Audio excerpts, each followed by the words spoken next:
The severe weather on March 4th in Irving serves as a big reminder that we are in severe weather season.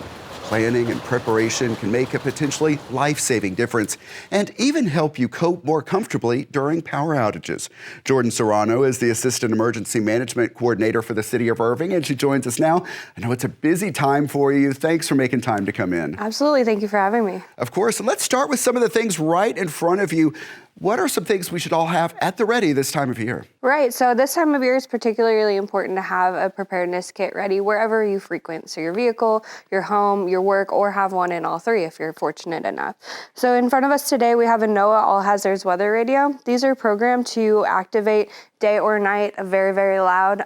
So if you are a heavy sleeper, they'll warn you of severe weather in your area and be able to wake you up in the middle of the night. A flashlight with fresh batteries in case of power outages, and then some food and water. Additionally, you could have a pair of sturdy shoes available or your medications that you would need if you were have to evacuate your home. Important things to think about because you don't know if you're going to be encountering debris or how long you might be without power. Another thing we always get questions about, the outdoor warning system. Some people call them storm sirens. What should people know about those? So the outdoor warning sirens in Irving, we have 26 of them strategically located throughout the city, and our staff can activate them for a number of things. So if the National Weather Service issues a tornado warning, they automatically activate, or we can activate them for a severe thunderstorm warning with winds over 70 miles per hour, or predicted hail 1.5 inches in diameter or larger. And then if there is an incident like a large hazardous material release in the community, we're able to activate them as well. And they're really to alert people to go indoors and seek additional information. So let's talk about the role of your team, the Office of Emergency Management. What is the office doing in advance of a storm and once a storm hits? Absolutely. So luckily the National Weather Service forecast area for us is really, really good. And they're able to provide us information several days in advance of a storm. So in that time, we're preparing, we're sending out emergency notifications to the city employees that, hey, there is a potential severe weather happening later this week. And then as we get closer, we're able to really hone in what those potential impacts may be for residents in the city.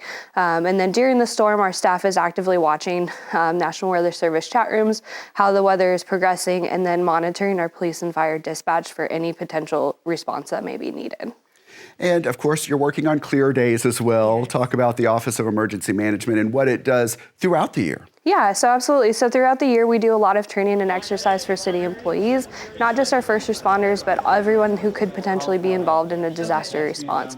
So that includes code enforcement, streets, water utilities, anybody that may be able to help us in responding to an incident. We also maintain all of the city's emergency operations plans and continuity of operations plans to make sure that the city can continue to function as needed while we're responding to an incident. And that kind of gets to the next question. How important is that coordinated response? Because we see the Parks Department opening up shelters and helping with that. The communications team getting the word out. Those are just a couple of examples of what's happening throughout the city. How important is that coordinated response? Oh, it's critical. We would not be able to do our job successfully without the coordinated response of the entire city. I only have a staff of 3, and we can only go so far. So being able to rely on our city departments to do their jobs and do their jobs well for our public and our community is absolutely critical. Jordan Serrano, important information from the Office of Emergency Management. Thanks so much for coming in. Yeah, thank you. Here's another resource for guiding your preparations. Check out the website on your screen, knowwhattodo.com, and you'll want to make note of the spelling and number in that website.